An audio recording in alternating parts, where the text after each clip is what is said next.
সময়ের অন্তিম ক্ষণ লেখিকা অনন্যা পর্ব 17। শিকদারকুঞ্জে জমেছে আজ ভাইদের আড্ডা। তিন ভাইয়ের আড্ডায় বাড়িটা যেন আজ আবার প্রাণ ফিরে পেল। রাহুলও বসেই ছিল, তার নজর সামনে বসা রোদেলার দিকে। আহনাফ না আসায় তার মনটা খারাপ হয়ে গেছে। রাহুল দেখল তার মুখটা, মেয়েটা অনেক বেশি সুন্দর। রাহুলের নজর গিয়ে আটকালো রোদেলার গোলাপি অধর জোড়ায়। একটা শুকনো ঢোক গিলল সে। হঠাৎ ফোনে একটা নোটিফিকেশনের শব্দ আসায় ঘর থেকে বের হলো সে। তাকালো ফোনের দিকে, বাঁকা হাসলো সে। কি একটা ভেবে হঠাৎ দাঁড়িয়ে পড়ল সে। বলে উঠল, তোমরা কন্টিনিউ করো, আমি আর লিটিল গার্ল একটু শহরটা ঘুরে দেখি। Do you have problem princess? Rodela বড্ড বিরক্ত এইসব নামে ডাকায়, তবে সেটা প্রকাশ করলো না। সে একটা অজুহাত দিতেই যাবে, তখন তার মা বলে উঠল, এ তো ভালো কথা, কিসের প্রবলেম থাকবে ওর? যা যা ঘুরে আয়। রোদেলা বিরক্তিভরা নয়নে মায়ের দিকে তাকালো। জেরিন বেগম চোখ রাঙালেন। চুপসে গেল মেয়েটা। রাহুল বাঁকা হাসলো, মনে মনে বলল, বিরাট বড় একটা সারপ্রাইজ রেডি করেছি আজ তোমার জন্য বেবি গার্ল। কি যে একটা সিচুয়েশন ক্রিয়েট হবে, ভাবলেই মনটা খুশিতে ভরে যাচ্ছে। রোদেলা সিঁড়ি বেয়ে উপরে চলে গেল। রাহুলও নিজের রুমে গেল। মনটা আজ তার বেশ উড়ু উড়ু করছে। আকাশ মেঘাচ্ছন্ন, হালকা বাতাস বয়ে চলেছে বাহিরে। কুহু পার্কের একটা বেঞ্চে বসে রয়েছে। জায়গাটাতে তেমন মানুষ নেই। বাচ্চারা খেলছে আর তাদের বাবা মায়েরা সুদূরে দাঁড়িয়ে কথা বলছে। আবার হয়তো কেউ এমনি হাঁটছে। কুহুর এই জায়গাটা বেশ পছন্দের। বাচ্চাদের খিলখিল করা হাসির শব্দ তার ভীষণ ভালো লাগে। আগে প্রায় সময় পেলেই সে এখানে এসে সময় কাটাতো। তবে কুহু এখন বিরক্ত বোধ করছে। আধা ঘন্টা হলো সে এসেছে, অথচ আহনাফের খবর নেই। কল্পনায় আহনাফকে এলোপাথারি মারল কিছুক্ষণ। শালা, এত দেরি লাগে আসতে? তুই কি মেয়ে যে মেকআপ করতে দেরি হচ্ছে? কুহুর বড্ড বেশি রাগ হচ্ছে। ঠিক সেই মুহূর্তে আহনাফ এসে উপস্থিত হলো। কুহু রাগের আগে দৃষ্টি নিক্ষেপ করলো। আহনাফ বলতে লাগলো, ট্রাস্ট মি, রাস্তায় অনেক জ্যাম ছিল। কুহু উঠে দাঁড়ালো। আহনাফ পিছিয়ে গেল, যেন সে এই পুচকে মেয়েটাকে ভয় পেয়েছে। কুহু বুকের সাথে দুই হাত বাঁধলো। ঠান্ডা দৃষ্টিতে তাকালো আহনাফের দিকে। আহনাফের এক হাত পেছনে রাখা, সে আরেক হাতে কানের লতি ধরে অপরাধী সুরে বলল, সরি, আর হবে না।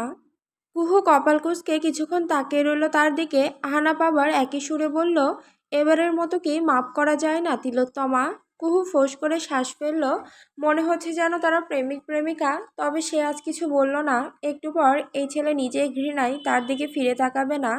এখন আর রাগ দেখিয়ে কি হবে? কুহু কিছু না বলে বেঞ্চে বসলো। আহনাফ তার দিকে একটু ঝুঁকে বলল, ম্যাডামের কি রাগ কমেছে? কুহু বলল, আমি আপনার গার্লফ্রেন্ড নই, নাটক বন্ধ করুন। হতে কতক্ষণ? কুহু কিছু বলতে নিলে আহনাফ তার অপর হাত সামলে আনলো। একগুচ্ছ লাল গোলাপ। কুহু হতভম্ব। সে অবাক নয়নে আহনাফের দিকে তাকালো। আহনাফ বলল, দেরি হওয়ার জন্য অধমের এই সামান্য উপহার দয়া করে গ্রহণ করুন রানী সাহেবা। কুহু ফিক করে হেসে ফেলল। রানী? তা কোন রাজ্যের রানী আমি? আহনাফের বুকের বাম পাশে হাত দিয়ে দেখিয়ে বলল, ঠিক এই রাজ্যের। কুহু বলল, তাহলে এটা আপনি নিয়ে ঘুরছেন কেন? হসপিটাল চলুন, বের করে আনি।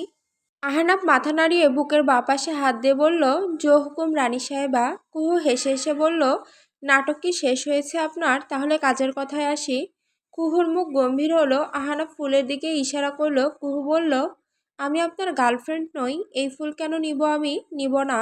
আহনাফের ঠোঁটের কোণ বেঁকে গেল। আরেকটু ঝুঁকে বলল, তাহলে ওই দিন গাড়িতে উঠতে না চাওয়ার কারণে যেটা করতে চেয়েছিলাম সেটা এখানে করব। কুহু চোখ বড় বড় করে তাকালো। মনে পড়ে গেল ওই দিনকার কথা। কুহু কিছুতেই আহনাফের সাথে যাবে না। শেষমেশ আহনাফ গাড়ি থেকে বেরোলো। গাড়িতে না উঠলে নাকি এই রাস্তায় তাকে চুমু খাবে। কি সাংঘাতিক লোক! কুহু প্রথমে ভয় না পেলেও পরে যখন আহনাফ তার হাত ধরে টান মারল, তখন ভয় পেল সে। এরপরে গাড়িতে উঠতে রাজি হলো সে। তার ভাবনার মাঝে আহনাফ তুড়ি বাজালো, কোথায় হারিয়ে গেলেন ম্যাডাম? কুহু নাকের ডগা ফুলিয়ে ঝাড়ি মেরে ফুলগুলো নিল। আহনাফ আপাদমস্তক দেখল তাকে। লাল লাল ফুলের ছাপে শুভ্র রঙের একটা জামা পরা, কোমর সমান চুলগুলো বাতাসে দুলছে। তিলোত্তমা নামটা দারুণ মানিয়েছে তাকে। আহনাফ মুচকি হাসলো। পাশে বসলো সে। এরপর বলল, ভার্সিটিতে যাচ্ছ না কেন? ভাল লাগে না? কেন? কুহু অসূচক শব্দ করল। আপনি শুধু শুধুই মটকা গরম করছেন আমার। আহনাফ হাসলো। দুজন নীরব রইল কিয়ৎক্ষণ। কুহু আকাশের দিকে তাকিয়ে, মেঘাচ্ছন্ন আকাশটা যেন তার মনেরই প্রতিচ্ছবি। তবে তার জীবনে কি এই মেঘ সরে গিয়ে কোনোদিন সূর্য উঠবে? কুহু আকাশের দিকে তাকিয়ে আহনাবকে জিজ্ঞাসা করল, আপনি আকাশ দেখেন মিস্টার খাটাস? আহনাবের মুডের জিঙ্গালালা করতে বোধহয় এই খাটাস নামটাই যথেষ্ট ছিল। তার চোখ মুখ বিরক্তিতে ছেয়ে গেল। কুহু আহনাবের থেকে উত্তর না পেয়ে রাগী স্বরে বলল, বলছেন না কেন? আহনাব থমকায়। ছোট্ট পুচকে একটা মেয়ে কিনা তাকে ধমকায়। যে আহনাবের ভয়ে সবাই কাঁপে সে আহনাবকে ধমকায়। অবশ্য তার আসল রূপ তো এই মেয়ে এখনো দেখেনি। আহনাব ফোঁস করে শ্বাস ছেড়ে বলল, দিন শেষে যখন দীর্ঘশ্বাসের ভারে জীবনটা ভারী হয়ে ওঠে তখন দেখি। কুহু হাসল তাচ্ছিলের হাসি। সে বলল, আমার জীবনের প্রতিটি পাতায় দীর্ঘশ্বাসের গল্প, বড্ড দীর্ঘ সেই গল্প। কথা শেষ না হওয়া পর্যন্ত আমি আছি, সমস্যা নেই। কুহু দীর্ঘশ্বাস ছাড়ল, চোখের কোণের পানি মুছল সে। এরপর বলল, আপনি আমার সম্পর্কে খোঁজ নিয়েছেন মেবি। বাবা মা নেই এটা জানেন বোধ হয়। আহনাব উপর নিচ মাথা ঝাঁকালো। কুহু বলতে শুরু করলো, বাবা মায়ের চেহারা মনে নেই আমার, দাদির কাছে মানুষ হয়েছি আমি। বাবা একজন ডাক্তার ছিলেন, আমাদের আর্থিক অবস্থাও বেশ ভালো ছিল। শুনেছি 10 বছর পর মায়ের গর্ভে সন্তান এসেছিল, খুশিতে আত্মহারা হয়েছিলেন সবাই। তবে সেই খুশি বেশি বছর স্থায়ী হয় না। কয়েক বছর পরে ওনারা একটা অ্যাক্সিডেন্টে মারা যায়। আমার দাদির একটা মাত্র ছেলে ছিল, আর সন্তান ছিল না ওনার। একমাত্র ছেলে আর বৌমাকে হারিয়ে শোকে কাতর হয়ে গিয়েছিলেন। আমার মুখের দিকে তাকিয়ে নিজেকে সামলেছেন। এরপর সব ঠিকঠাকই চলছিল, আমিও বড় হতে লাগলাম। বাড়িতে শুধু আমি আর দাদি থাকতাম, আমার সবটা জুড়ে ছিলেন তিনি। দীর্ঘশ্বাস ছাড়ল কুহু। আহনাব তার দিকে তাকিয়ে শুনছে সবটা। আমি ক্লাস 8 থেকে 9-এ অত্যন্ত ভালো রেজাল্ট করে উত্তীর্ণ হলাম। তখন দাদি খুশি হয়ে আমাকে একটা স্মার্টফোন কিনে দিলেন। আমি একবার বায়না ধরেছিলাম, সেটাই পূরণ করেছিলেন আর কি। স্মার্টফোন পেয়ে খুশিতে আত্মহারা হয়েছিলাম। বান্ধবীদের থেকে শুনলাম আমি ফেসবুক ইনস্টাগ্রাম সম্পর্কে অনেক আগ্রহ জেগেছিল শুনে আমিও খুললাম একটা ফেসবুক আইডি। নাম কি দিলাম জানেন? আহনাব বলল, কি? কুহু হেসে বলল, সিঙ্গিং কুইন। আহনাব ফিক করে হেসে ফেলল। কুহুও হাসলো। এরপর বলল, তখন আমি শুধু অবাক আর অবাক হতাম, কত কিছু জানা যায় ফেসবুকের মাধ্যমে।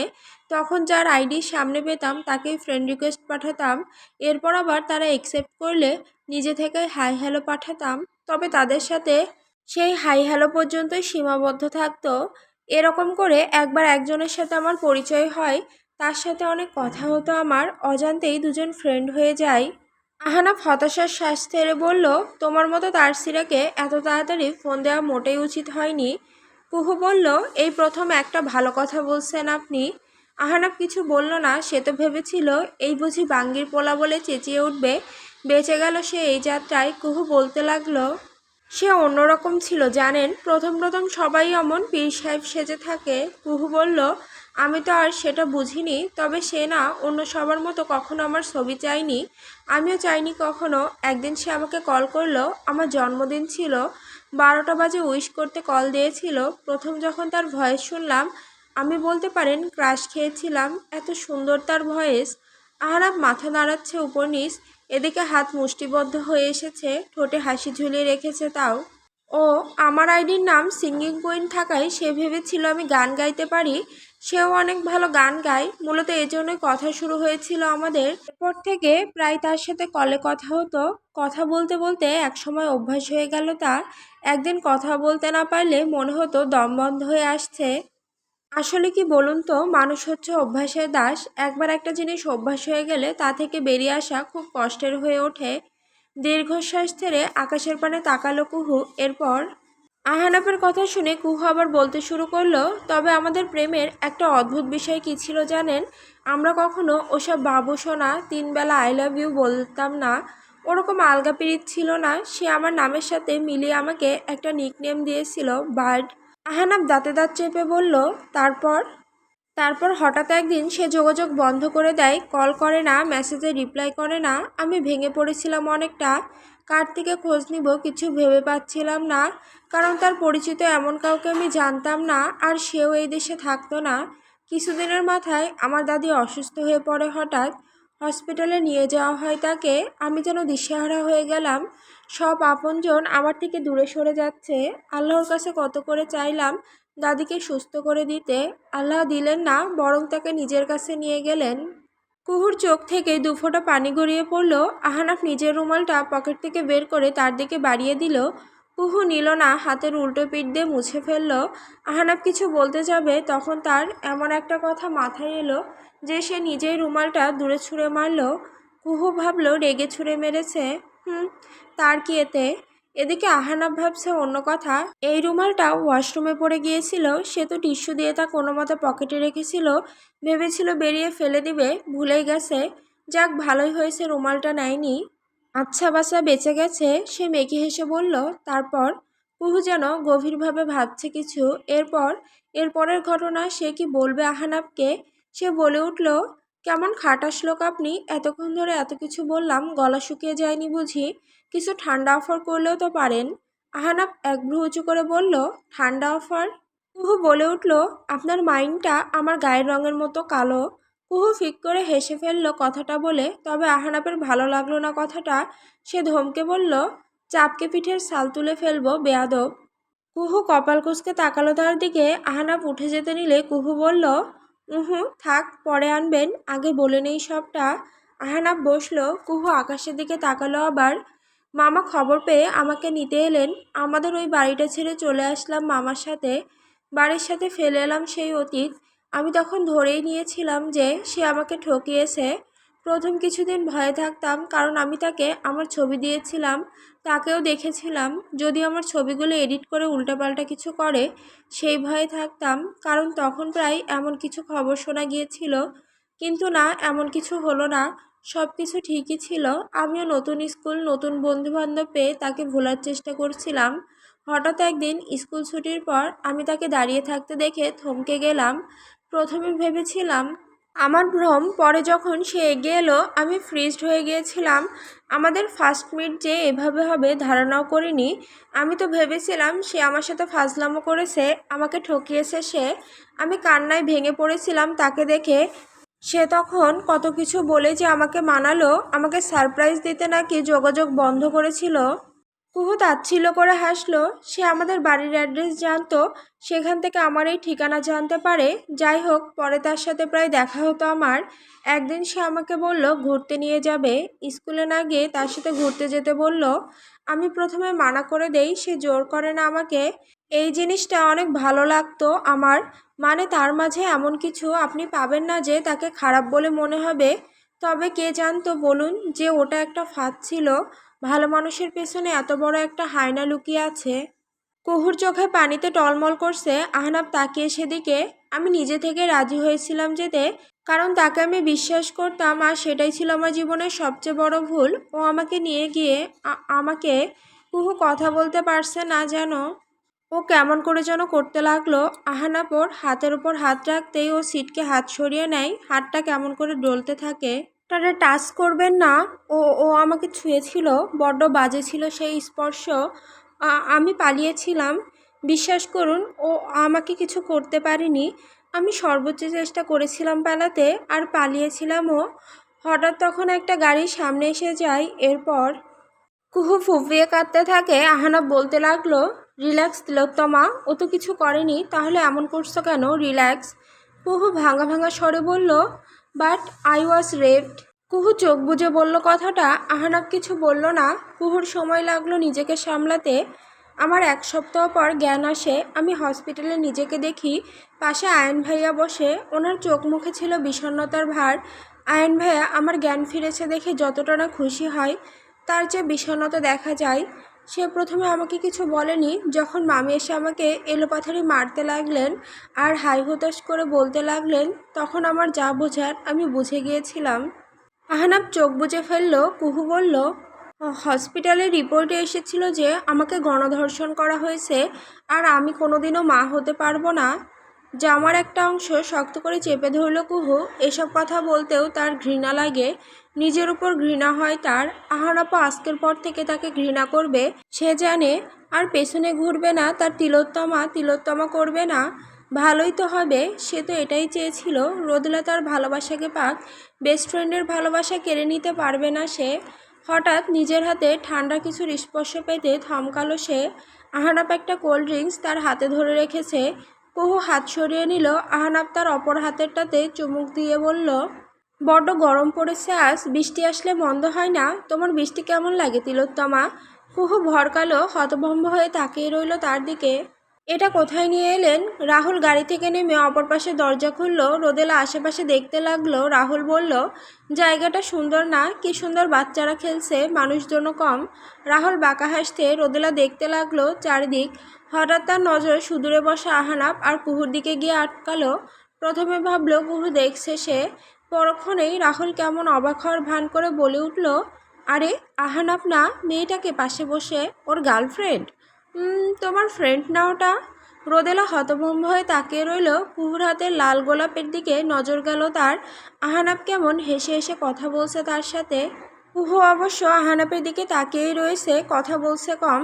রোদেলার পুরো পৃথিবীটা দুলে উঠল যেন। একটা শুকনো ঢোক গিলল সে। রাহুল বলে উঠল, প্রেম করছে ওরা দুজন? ওয়াও, মানিয়েছে কিন্তু, তাই না বলো? ওই দিন ভার্সিটিতে তাহলে আমি ঠিকই দেখেছিলাম। রোদেলা রাহুলের দিকে তাকালো, কাঁপা কাঁপা স্বরে বলল, কি দেখেছেন? আর বলো না, আমি তো তোমাকে খুঁজছিলাম, তো হঠাৎ একটা ক্লাস থেকে কেমন ফিসফিস কথা শুনতে পেলাম। দরজাটা হালকা খুলে দেখলাম যে ওরা, মানে বুঝোই তো। আমি ভেবেছিলাম আমি ভুল দেখছি, এই ব্যাপারে তেমন একটা পাত্তা দেইনি। এখন তো দেখছি ঠিকই দেখেছিলাম। রোদেলার পা অবশ হয়ে আসতে যেন মনটা বারবার বলছে, আহনাব ভাই এমন না। আর কুহু তো জানে যে সে আহনাব ভাইকে কতটা ভালোবাসে। তাহলে সে কেন? না, এটা সত্য নয়। আর আহানাব ভাই তো সেদিন নিজের মুখে তাকে মনের কথা বলেছিল। রোদেলা বুঝতে পারছে না কিছু, মাথাটা ঘুরছে তার। হঠাৎ বৃষ্টি শুরু হয়ে গেল। সবাই যার যার মতো ছাউনি নিচে যেতে দৌড়াতে লাগলো। রাহুল রোদেলার হাত ধরে গাড়িতে বসাতে নিলে রোদেলা হঠাৎ একটা নাম শুনে থেমে যায়। তিলোত্তমা, রান, হা হা হা, তাড়াতাড়ি। রোদেলার মুখে হাসি ফুটল। এই তো তার আহানাব ভাই তাকে ডেকেছে। হাসি মাখা বদনখানা পিছনে ঘুরতেই হাসি মুছে গেল। আহানাব আর কুহু দৌড়াচ্ছে পুরো মাঠ জুড়ে। আহনাব কুহুকে বলছিল তার মানে। রোদেলার পায়ের তলার মাটি সরে যায়। এত বছর ধরে যাকে ভালোবেসে আসলো সে আজ অন্য একজনকে ভালোবাসে, তার মানে। সেদিন আহানাব কুহু মনে করে তার সাথে কথা বলেছিল। তিলোত্তমা তাকে নয় বরং কুহুকে বলেছিল। আর কুহু কি করে পারলো তার আহানাব ভাইকে তার থেকে কেড়ে নিতে? ও তো সব জানতো। রোদেলার ভেতরটা আজ ভেঙে চুরে গেল।